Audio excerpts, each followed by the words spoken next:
Hallo ihr liebe Leid, hier ist wieder die Yankee mit Let's Play Illusion of Time auf Pelzig. So, den Hansel dürfen wir uns nicht so sehr nähern. So, du noch Anna. Und ja. Ja, das haben wir schon mitgekriegt. Deswegen sollten wir da noch gucken, dass der auf das Ding drauf kommt. Das passt soweit. Du bist nicht ausgerüstet, ja, das passt schon. Und dann brauchen wir den. Na, wo ist dann der? Oh, doch soweit, aber. Okay. Dann gehen wir mal da hier. So. Dann hoch mit dir. Ich hoffe, das kriegen wir so hier. Ah, nee. Okay. Ohne, dass du lebendig wirst, bitte. So. Da wird es dann etwas komplizierter. Okay, das funktioniert. Ach so, in der Distanz. Dann ist ja alles klärchen. So. Oh, okay, das hat schon ausgereicht. Na gut. Wie sieht's aus, wenn wir euch umbringen, Jungs? Ey. Ich hoffe, hier so einen Käse zu machen. Okay, ich ziehe bei denen immer nur die Hälfte ab. Dann muss ich die wahrscheinlich so killen. So geht's dann wesentlich fixer, denke ich. So, oh, die gehen aber auch. Geben aber auch ordentlich Kuckle hier, die Kerle. Umbringen sollte sie definitiv. Sie zählen ja auch als Gegner. So. Und delen ordentlich Schade aus. So. Dann du noch. Ihr zählt ja. Genau, ihr zählt ja als Monster. So. So. Wird das gemacht. In die Eckdränger. Und schade. Also irgendwas Tolles kriegen wir dafür leider nicht, aber der Versuch war es auf jeden Fall wert. Gut, da kommen wir jetzt in irgendein lustiges Köllergewölbe und nett. Sehr nett, ja. Und ja, da müssen wir halt ein bisschen aufpassen, dass wir da nicht in den Scheiß reinfallen. Gut, da kommen wir entlang. Da kommen wir auch lang. Ja, vorsichtig mit den Dinger hier. Ey. Okay. Aber wenigstens Lever haben wir schon. Das können wir schon verballern dann theoretisch. So, schießt du mal dein Giftpfeile ab. Und habe ich dich. Sehr schön. Hier bei Gaia können wir jetzt auch wieder speichern. Aber vorher werden wir erstmal zum Freie Dan, der dunkle Ritter. Mit dem können wir nämlich wieder ein bisschen mehr Schade abziehen. Und dann auch die Reichweite, die wir brauchen werden. Jupp, ich will speichern und will auch mal Reise fortführen. Mach's gut. So. Kommt mal her, ihr Mistviecher. Jetzt bin ich nämlich etwas stärker. Und kleine Jungs könnt ihr euch auch vergreifen, aber bei Ritter sieht es wohl ein bisschen anders aus, ne? Du seid dann nämlich so mutig. So, und fertig. Und die Abwehr ist aber sehr gut. Außerdem haben wir unsere kleine Abkürzung erschaffen. So, da geht's aber auch noch weiter. Da hören wir jetzt die Schämmusik. Der Wind im Tal pfeift der Melodie. Sie scheint vom riesigen Stählkopf zu kommen.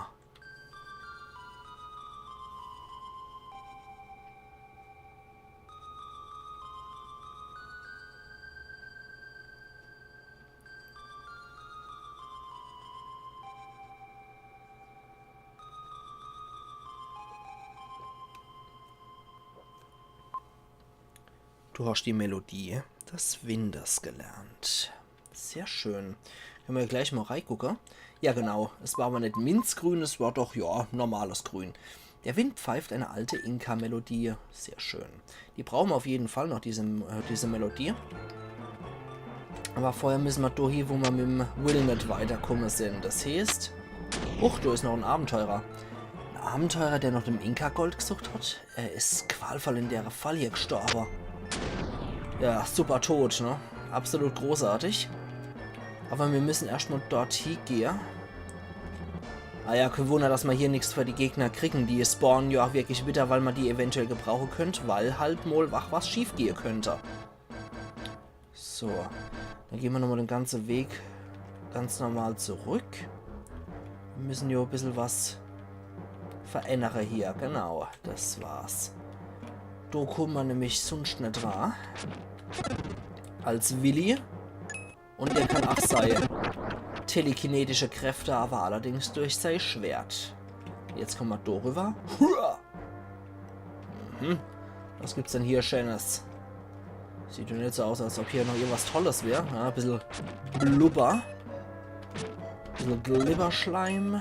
Und da oben. Sieht's dann da oben aus? Aha. Da haben wir doch noch was. So. Autsch. Und. Was? 2 sind kaputt und du bist der Letzte. Lebensenergie. Yay. Aber mal wieder kein neue Knubbel. Ah, nee, doch nicht. Wieder kein neue Knubbel kriegt. Aber wir haben jetzt wieder volle Lebensenergie. Das ist doch auch was wert. So, das heißt, wir gehen hier weiter. Na, warte mal. Ja, nicht, dass ich die Pfütze hier vergesse. Hoch, was bist denn du für einer? Ist aber ein bisschen ein anderer, ne? Ja, der schmeißt nämlich seine Speere und macht lustige Feuerwand damit. So. Und weg bist. Du genauso, du olvarer Kerl. Olvarer Speerschleuder. So. Dann zu dir noch, du fliegender Kopf. Warum auch immer man solche Technik erfinden sollte. Naja. So, du bist aber der Nächste, der Draklave muss. Und dann gibt es nämlich hier eine Rampe. Tada! Damit können wir dann rüber hupsen. Und für die Radala und Hopsasa springen. Jawohl. Ah, da kommen wir nicht ganz hoch. Okay, hier ist wieder ein bisschen Dr. Glibber. Und, ja, okay, die sind fast sunken wieder, aber die kommen auch gleich wieder. Gut, so macht man das. So, sehr schön. Autsch. Komm schon. Oh. Und, ui. Das ist aber ein ganz dicker Knüppel hier. Hol dann mal her. Jawohl, der hat 5 gebraucht und damit haben wir jetzt ein 2. Leben gekriegt. Das heißt, jetzt können wir auch ruhig 2 Mal versterben. Beim 3. Mal ist dann Game Over. Mhm, du bewachst was. Das ist wieder der mit der violette Haar. Der macht ein bisschen Fire in the Hole. Und Heilkräuterli. Sehr schön. Kann man immer gut gebrauchen. Oh, komm her. Komm her, du Flitzeschädel. Zack. Die geben nur 1, glaube ich. Jo. Aber Clayfie macht auch Mist. So, so ein blauhoriger Speerschmeißer. Kann er ruhig machen, habe ich kein Problem damit. So. Du kriegst auch noch einer. Und das war's dann mit dir. Sehr schön. Oh, da ist wieder ein bisschen Schleim. Heidewitzka. Ich hab's echt mit dem Räuspern, ohne Witz. Es ist seit über einem Jahr schon und geht nicht weg. Schlimm. Gut, was ist da mit euch? Okay. Euch geht's gut, oder was? Zu gut. Na gut, dann machen wir euch halt so fertig. Einer noch im anderer. Und vor allem schön in der Reihe. Da kann man es auch alle miteinander schön fertig machen. Dafür gibt es nochmal ein Abwehr-Upgrade. Perfekt. Sehr schön, dann war das alles in dem Raum, ach, was wir machen konnten. Und da sind wir jetzt wieder auf der Weltkarte draußen. Okay. Finde ich an sich aber auch ganz cool mit den Upgrades, dass es halt nicht mit dem Level-System arbeitet, sondern dass es nur mit den Upgrades arbeitet. Dann kann es halt immer mal wieder passieren, dass jemand nicht alle Gegner verwischt. Und ja, dann wird er halt aber auch nicht stärker. Beziehungsweise gewinnt er nicht mehr an Fähigkeiten. Jo, meine Stärke hat sich mal wieder erhöht. Weil ich halt ein echt schnafter Typ bin. So. Dann dürfen wir jetzt auch wieder in einem Gebiet sein, genau was wir vorher schon mal hatten. Aber nicht ganz durchkommen sind. So, wunderbar. So gönne ich mir das doch. Perfekt. Und hier sind nur noch... Oh, nur noch 17 Monster. War das die? Ja, genau. Ich glaube, das war das Gebiet. Richtig, wo dann dort die Kräuter ließ oder was. Oh ne, das muss ein neues Gebiet sein. war doch nicht das, wo wir die Truhe aufgeknackt haben. Das scheint wohl echt ein neues Gebiet zu sein. Macht nix. Und durchkommen wir ja sowieso. Und ich weiß auch gar nicht, wie was der Endgegner hier in dem Gebiet war, bin ich ganz ehrlich. Das ist schon etwas lange her, muss ich sagen, stehe. Von daher weiß ich das leider nicht mehr. Ich habe das nie so auf dem Schirm, wer hier der Endgegner war. Bei anderen Levels weiß ich es noch, wer so die Endbosse waren. Das ist dann mehr oder weniger einmal... Ups, da kann ich mich dann mehr oder weniger nochmal selber überraschen lassen. Finde ich eigentlich auch ganz lustig. Wenn ich mich durch selber nochmal überraschen lassen kann. Weil ich einfach über die Zeit vergessen habe, was da los war. Und ich habe Illusion of Time jetzt bestimmt 6 Jahre oder was nämlich gespielt. Ich habe da mal vor ein paar Jahren einfach mal Bock drauf gehabt und habe es dann wieder geholt. Und habe auch ein Emulatorspiel durchgezockt. Nett. Das war eine kleine Heilung für uns. Und hab das gehört, als er Schade genommen hat. So richtig blechern. Ach ja. Nee, da habe ich dann einfach mal wieder Bock drauf gehabt und habe das dann mal wieder gespielt. Jetzt habe ich eine neue Lebensknubbel noch gekriegt. Sehr schön.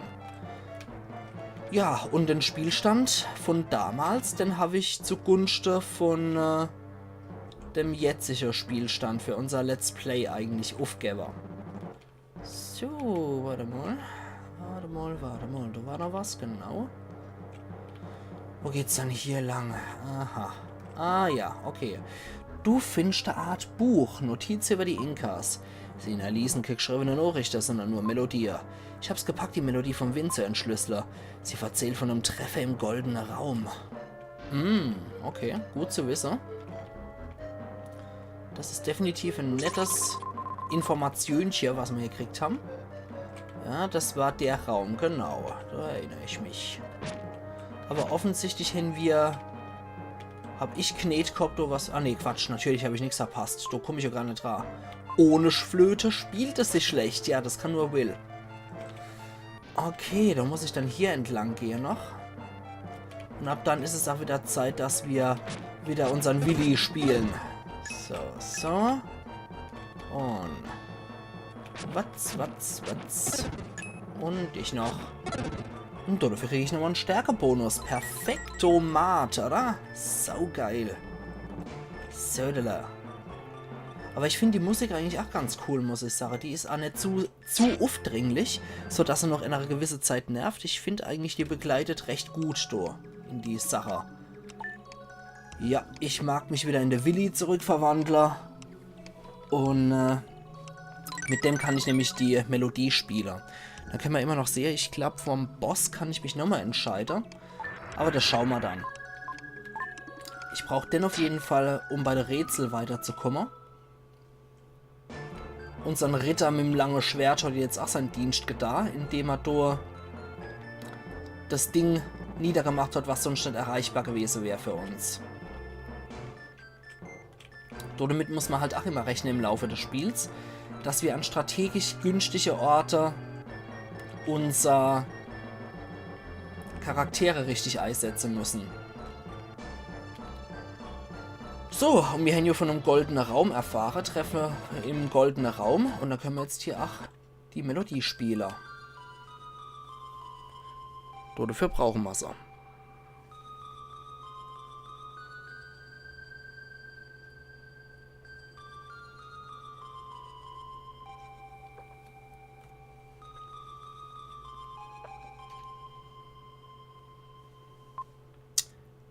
Durch die Töne der Flöte berührt, beginnt einer von den Blöcken zu glühen. Entschuldigung, wenn das jetzt irgendwie zu arg war. So, das war auch gar nicht beabsichtigt, ohne Witz. Und da habe ich auch ewig gebraucht, bis ich mir gedacht habe, Alter, was soll die Scheiße? Warum glüht das Ding so? Ich dachte, Moment, ich kann auch glühen. Moment, ich kann auch glühen. Nee, Moment. Einfach nur Schlache? Moment, dann war das woanders, wo ich dann wirklich auch glühen musste, oder... Ich glaube, es war so, dass ich zuerst gegangen bin und geglüht habe und mich dann so glühend draufgestellt habe, genau.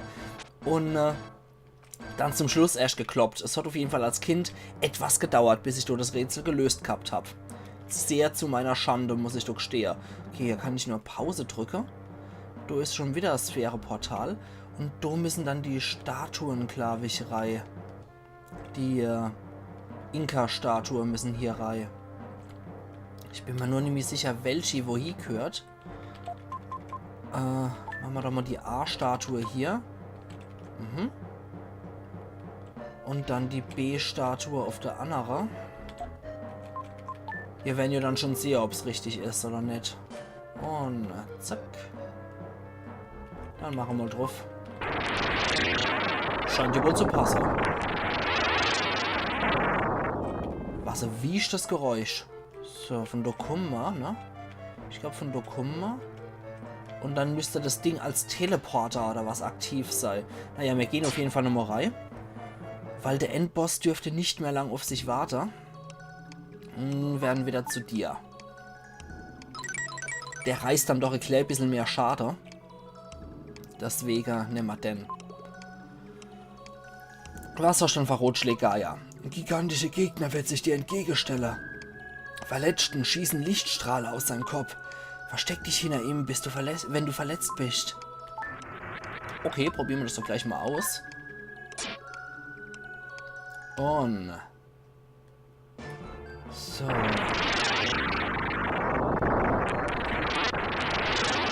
Stimmt, so war das. Kein Teleport, sondern der Wind trägt mich jetzt so hier. Und ja, ich bin nicht ausgerüstet. Schlimmer. So, was ist dann hier noch? Okay, so kann ich zurückkehren. Okay. So kann ich einfach zurückkehren und da ist der Endboss. Gut, dann auf zum Atem. Stimmt, der war das. Aber die Endgegnermusik finde ich in Illusion of Time auch unglaublich geil. So. Stimmt, der war das. Jetzt erinnere ich mich auch wieder. Bei dem kann man eigentlich schon recht viel abziehen, bis er dann wieder mit seiner Hand kommt. Ja. Bei der nächsten Runde hämmern. Ups, Entschuldigung. Ja. In der nächsten Runde hämmern. Stimmt, ich habe mich partout nicht mehr an den Boss erinnert. Aber auch einfach, weil der null mit Inka zu tun hat. Man hätte jetzt irgendwie eine Inka-Statue oder Azteke-Statue oder sowas in der Art erwartet. Aber nicht so ein Ding. Na? Wann ist er dann endlich wieder zugänglich? Eva. So, dich kriegen wir noch hier. Habe ich dich. Habe ich dich, du Mistkerl. Glücklicherweise hat man nur die hässliche Fraser von dem Vieh gesehen und nicht sein ganzer Gigantokörper. Nachdem der Dämon verschwindet, kehrt Will in seine ursprüngliche Gestalt zurück. Ja, wo gerade sagt, das dappige Ding kann auch machen, dass es fortkommt. Ich brauch's gerade nicht. So. Sehr schön. Ja, an den Gegner habe ich mich nicht mehr erinnert, muss ich sagen. Wirklich nicht. Erst als ich ihn wieder so gesehen habe, kam es mal wieder in den Sinn. Moment, da geht's runter. Gerade mal gucken. Da kann ich nicht reinspringen. Ich will gar nicht wissen, wie es da unten aussieht, wo der Dämon gehockt hat. Der sieht auch aus. Sieht ja auch aus wie dieser typische Klischee-Teufel. Geh mal da runter, ne? Und wir landen im Glitzerdunkel. Nee, wir landen tatsächlich auf dem Goldschiff. Ist das das Goldschiff von der Inkas? Was ist denn das? Ich spüre, dass jemand hier ist. Oh, das sind anscheinend welche, tatsächlich. Guck, der König ist zurückgekehrt, aber er ist viel jünger als vorher. Huch. König, mein König, ihr seid am Leben. Warum nennst du mich König? Und du? Mein König, ihr seid am Leben. Jetzt können wir die Segel setzen. Die Königin ist in ihrem Gemach. Tut ihr die frohe Nachricht kund. Was eine glückliche Begegnheit. Wir hätten lange auf euch gewartet. Was geht denn hier ab? Also irgendwas kann hier nicht stimmen. Aber wir werden es noch früh genug erfahren. Oh König, ihr guckt euch das Schiff an. Ich habe gedacht, ihr seid müde. Aber guckt euch nur in Ruhe um. Schlafen könnt ihr immer noch. Das sehe ich haargenau so. Und hier ist nix. Das ist da auch nix.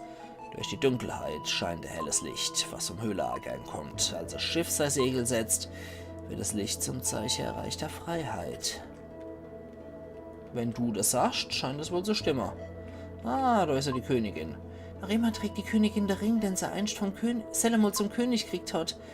Er hatte den Ring gegeben, kurz bevor sie von der Argreifer getrennt wurden. Seit dem Moment hat sie an nichts anderes als an ihn gedacht. Bevor ich aber zu der Königin gehe, würde ich noch mal ganz gern hier reingucken. Und da haben wir nix. Du auch nicht. An die Anna da hinten kommen wir auch nicht dran. Du ist nichts. Hier, nee, gar nichts. Okay. Aha, da ist anscheinend auch hier so ein kleiner Bur. Warum sollten wir fliehen? Das ist doch unsere Heimat. Ja, manchmal muss man das. Die Mystik-Statue ist in der Schatulle. Das Schiff ist wieder bereit zum Auslaufen. Komm mit zum Krähennest. Von dort aus kann man das Schiff auslaufen sehen. Okay. Und jetzt haben wir das Ding, weswegen wir hier sind. Mystische Statue. Geilomat, oder? So. Genau da kommt sie nämlich rein. Das wollte ich euch gerade zeigen, aber das Spiel war schneller. Violetti haben wir gekriegt. In der Inka-Ruine. Schön. Das ist eigentlich der hauptsächliche Kram, worum es uns geht, wenn wir die Endbosse legen bei der antiken Ruine. Aber ich würde sagen, ihr liebe Leute, hier an der Stelle mache ich jetzt auch mal einen Cut und wir sehen uns übermorgen wieder. Wir sehen uns übermorgen wieder zu Let's Play Illusion of Time auf Pelzig. Also machen's gut und bis übermorgen dann wieder. Dann sehen wir, was es hier mit den Inkas auf sich hat. Bis dahin alles Gute. Ayan Yankee.